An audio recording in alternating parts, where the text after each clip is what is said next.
Hey everyone, welcome back to Bear's Workshop. We are here at the Lucid Motors plant in Casa Grande, Arizona. We're doing our first official flyover. Now, let's go fly.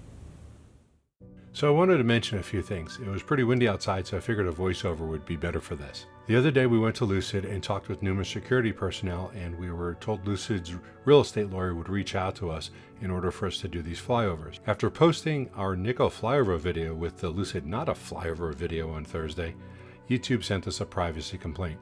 The entire video was marked as a complaint, and the complainer was not listed, but we will assume it was Lucid.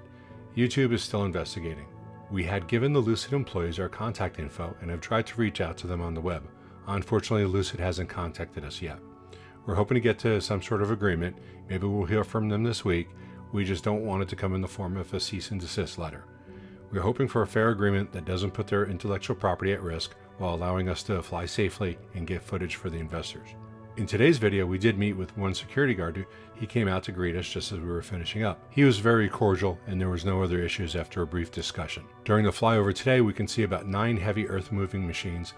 The areas that they've started on is just south of the AMP1 building. In the far south, we can see water pipes that may be laid out to soak the ground before grading.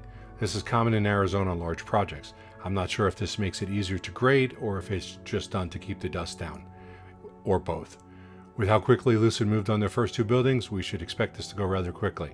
So if you like this video, please hit the like button. If you want to see more Lucid videos in the future, please hit that subscribe button and check out our Patreon account down below if you want to help support this channel.